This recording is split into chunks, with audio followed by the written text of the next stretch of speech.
Hello दोस्तों, आज हम एबनॉर्मेलिटीज़ ऑफ मेंस्ट्रुअल साइकिल के बारे में बात करेंगे। इसके पिछले वीडियो में हमने मेंस्ट्रुअल साइकिल की फिजियोलॉजी के बारे में बात की और फीमेल रिप्रोडक्टिव ऑर्गन की हमने डिटेल स्टडी की थी। आज हम एबनॉर्मेलिटीज़ पे बातें करेंगे। टोटल 7 एबनॉर्मेलिटीज़ होती हैं, जिसमें सबसे पहले है एमेनोरिया, दूसरी है डिसमेनोरिया, तीसरी है पॉलीमेनोरिया, फोर्थ है ओलिगोमेनोरिया, फिफ्थ है हाइपरमेनोरेजिया एंड सिक्स है हाइपोमेनोरेजिया, सेवेंथ इज़ मेनोरेजिया। सबसे पहले बात करते हैं एमेनोरिया क्या है, जिसे आयुर्वेद और हिंदी में अनार्तव कहते हैं, अर्थात अब्सेंट ऑफ मेंस्ट्रुअल साइकिल यानी कि मासिक धर्म का न आना एमेनोरिया कहलाता है। एमेनोरिया फिजियोलॉजिकल और पैथोलॉजिकल दोनों तरीके से हो सकता है। फिजियोलॉजिकल मतलब कोई डिसीज़ नहीं है, बगैर किसी डिसीज़ के ही अगर बॉडी में हो रहा है, मतलब एमेनोरिया की कंडीशन आ रही है तो उसे फिजियोलॉजिकल बोलेंगे। पैथोलॉजिकल कोई अंडरलाइंग पेल्विक पैथोलॉजी है, उसके वजह से यदि हो रहा है तो उसे हम पैथोलॉजिकल एमेनोरिया कहते हैं। फिजियोलॉजिकल दो टाइप के होते हैं, primary physiological and secondary physiological. Primary physiological यदि प्यूबर्टी के पहले मेंसेस का ना आना प्राइमरी फिजियोलॉजी होती है, अर्थात प्यूबर्टी की एज हमने बताई थी लड़कियों में 10 से 16 साल होती है। यदि 10 साल से पहले यदि मेंसेस नहीं है, ये तो हमारी बॉडी की फिजियोलॉजी है, तो ये प्राइमरी फिजियोलॉजिकल कहलाएगा। सेकेंडरी फिजियोलॉजी का मतलब है कि इन्हीं फिजियोलॉजिकल रीज़न के कारण मेंस्ट्रुअल साइकिल का अब्सेंट होना, लेकिन हिस्ट्री ऑफ मीनार्की इज़ प्रेजेंट, मतलब मेंस्ट्रुअल साइकिल पहले आते थे बट अभी नहीं आ रहे हैं। उसका कारण हमारे बॉडी में कुछ इस प्रकार हो सकता है, प्रेगनेंसी के कारण, लैक्टेशन के कारण या फिर मीनोपॉज के कारण। यह सेकेंडरी फिजियोलॉजिकल एमेनोरिया कहलाता है। एक इम्पॉर्टेंट बात, यदि पीरियड 3 महीने तक लगातार नहीं आ रहे हैं या फिर 3 महीने से ज़्यादा तक यदि लगातार नहीं आ रहे हैं, तब हम उसे एमेनोरिया की कंडीशन कहेंगे। सेकेंड है पैथोलॉजिकल एमेनोरिया।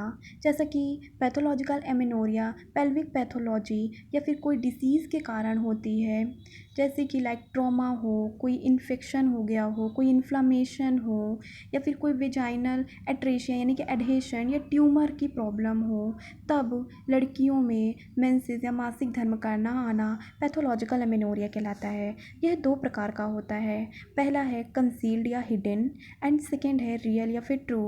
कंसील्ड या हिडन का मतलब यह है ब्लीडिंग तो होती है बट एक्सपेल आउट नहीं हो रही है, अर्थात वेजाइना के द्वारा वह बाहर नहीं निकल पा रही, इसे कंसील्ड या हिडन कहते हैं। इस कंडीशन को हिमेटोमेट्रा कहते हैं या फिर क्रिप्टोमेनोरिया भी कहलाती है। हमने पढ़ा था मेंस्ट्रुअल साइकिल में कि जब यूट्रस में जब ब्लड भर रहा था तब उस कंडीशन को हम हिमेटोमेट्रा कहते हैं, क्रिप्टोमेनोरिया भी कहते हैं, अर्थात यूट्राइन एंडोमेट्रियम तो सेड ऑफ हो रही है बट ब्लड एक्सपेल आउट नहीं हो पा रहा, इस कंडीशन को क्रिप्टोमेनोरिया कहते हैं। पैथोलॉजिकल एमेनोरिया का दूसरा है real and true pathological amenorrhoea. यह वापस से दो प्रकार का होता है, primary and secondary.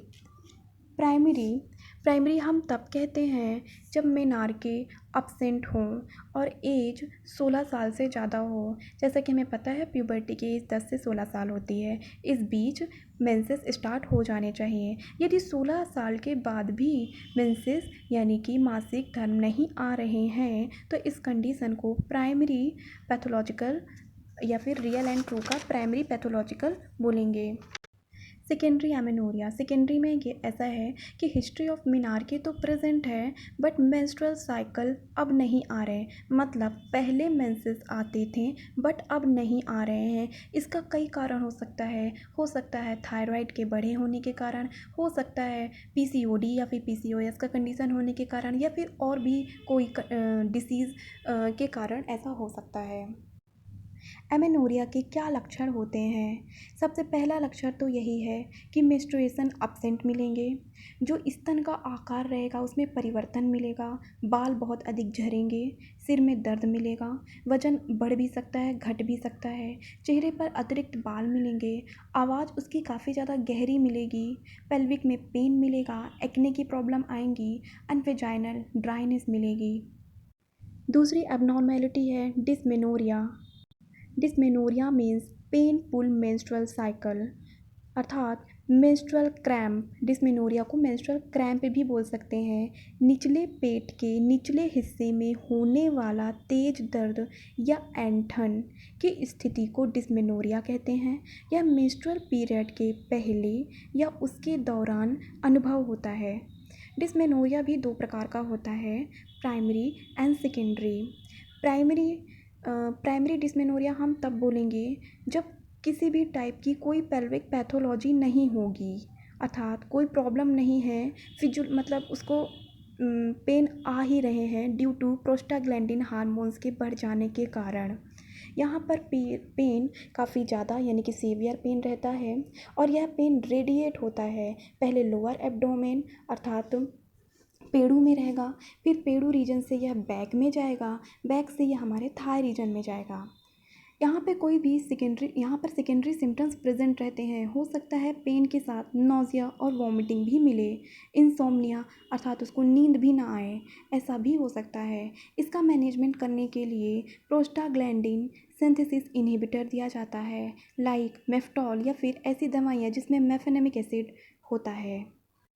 Secondary dysmenorrhoea ये किसी पैथोलॉजी के कारण होती है। यहाँ पर जो पेन होता है वो थोड़ा डल पेन होता है due to decrease release of prostaglandin hormones.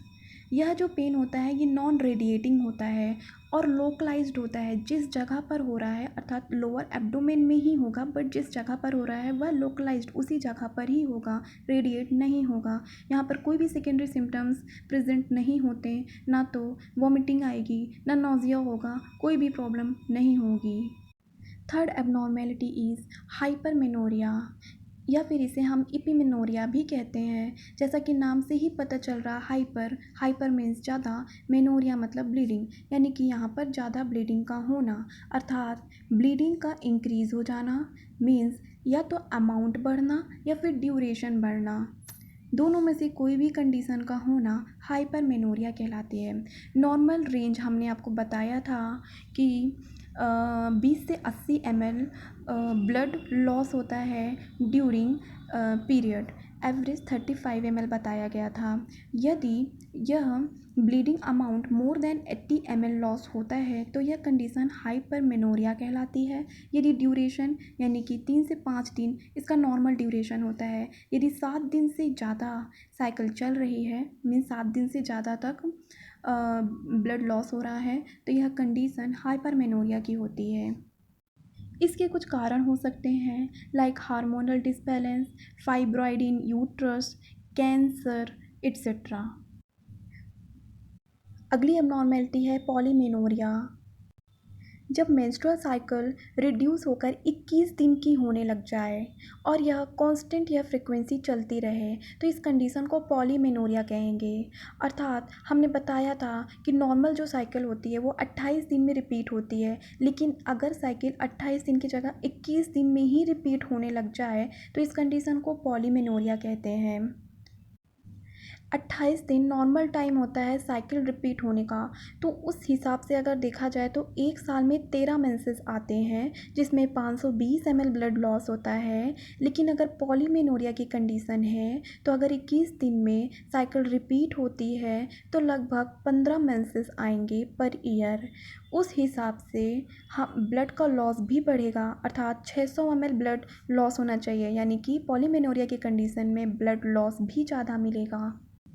अगली एबनॉर्मेलिटी है हाइपोमेनोरिया। हाइपोमेनोरिया मतलब इस समस्या में पीरियड के दौरान जो फ्लो होता है वह कम होता है। नॉर्मल हमने बताया था ब्लड का लॉस 20 to 80 ml होना चाहिए। यदि blood loss scanty and less than 20 ml होता है, यानी कि 20 ml से भी कम होता है, और ड्यूरेशन भी घट जाता है या फिर ड्यूरेशन घट जाए, यानी कि 2 दिन से कम में ही साइकिल आकर ख़त्म हो जाए, तो इस कंडीशन को हाइपोमेनोरिया कहते हैं। नेक्स्ट एबनॉर्मेलिटी है ओलिगोमेनोरिया। ओलिगोमेनोरिया बिल्कुल पॉलीमेनोरिया की जस्ट अपोजिट होती है। हमने पढ़ा था पॉलीमेनोरिया में कि साइकिल घटकर 21 दिन में रिपीट होती है, यहाँ पर साइकिल बढ़ जाती है, अर्थात वो 35 डेज़ में रिपीट होती है। नॉर्मल जो रेंज होता है साइकिल का वो 21 से 35 दिन का होता है। अगर 35 दिन के बाद साइकिल रिपीट होती है तो वो कंडीशन ओलिगोमेनोरिया होती है। इसके कई कारण हो सकते हैं। एक तो हार्मोनल डिसबैलेंस भी हो सकता है, या फिर ब्रेन ट्यूमर, या फिर ओवेरियन ट्यूमर, या फिर अन्य भी कंडीशंस हो सकती हैं। अगली एबनॉर्मेलिटी है मेट्रोरेजिया। मेट्रोरेजिया का मतलब है असाइक्लिक या फिर इरेगुलर यूट्राइन ब्लीडिंग, अर्थात काउंटेबल रिपीटेशन। मतलब इसमें जो साइकिल आएगी वो या तो 25 दिन में आएगी या 28 दिन में आएगी। मतलब अगर 25 दिन में आ रही तो लगातार 25-25 दिन में आएगी, 28 दिन में आ रही तो लगातार 28-28 दिन में आ रही है। मतलब हम इसे क्या कर सकते हैं, काउंट कर सकते हैं। लेकिन इसकी एक अपोजिट होती है मेनोमेट्रोरेजिया, आई मीन अपोजिट नहीं होती, वो इनकाउंटेबल कंडीशन होती है। इस स्थिति में लगातार फ्लो होता रहता है। मतलब मेनोमेट्रोरेजिया में क्या होता है कि कभी साइकिल 5 दिन में ही आ जाती है, कभी 10 दिन में ही आ जाती है, कभी 12 दिन में ही आ जाती है। मतलब यहाँ फ्लो लगातार होता रहता है। इस कंडीशन को मेनोमेट्रोरेजिया कहते हैं। और जो मेट्रोरेजिया होती है वो साइक्लिक है, इरेगुलर है बट साइक्लिक है। मीन्स इसको काउंट कर सकते हैं, लेकिन मेनोमेट्रोरेजिया को काउंट नहीं कर सकते। क्लिनिकल प्रैक्टिस में जितनी भी मेंस्ट्रुअल अबनॉर्मेलिटीज़ होती हैं उन सभी को मेट्रोरेजिया के अंतर्गत ही काउंट किया जाता है। एक और कंडीशन होती है जिसे PMS यानी कि प्री मेंस्ट्रुअल सिंड्रोम कहते हैं। यह एक साइकोटिक डिसऑर्डर होता है। इसके पीछे कोई कारण नहीं होता। इसमें फीमेल अपने दिमाग में ही बना लेती है, अपने मन में ही उसका साइकोलॉजी होती है। मतलब फीमेल की ये साइकोलॉजी पर डिपेंड करती है। इसे PMS कहते हैं। और इसमें जो सिम्टम्स होते हैं वो ल्यूटियल फेज़ के अंतर्गत ही देखने को मिलते हैं। हमने पढ़ा था ल्यूटियल फेज़ 14 से 28 दिन, जो 30 दिन की साइकिल होती है उसमें 14 to 28 डेज़ जो चलता है, अर्थात 14 दिन का टाइम वो ल्यूटियल फेज़ का होता है, जिसमें ओवरी के 2 फेज़ आते हैं, follicular phase and luteal phase. Ovary में हमने पढ़ा था ना, follicular phase and luteal 2 phase होते हैं। तो जो ल्यूटियल फेज़ में ही के अंतर्गत ही इसमें सिम्टम्स देखने को मिलेंगे। बाकी टाइम पर उसे कोई सिम्टम्स नहीं होते, like breast tenderness, abdominal pain, insomnia, nausea and vomiting, ऐसे सिम्टम्स दिखें तो उसे PMS कहेंगे। इसके मैनेजमेंट के लिए हिप्नोटिक्स एंड सेडेटिव दिए जाते हैं। Thank you friends.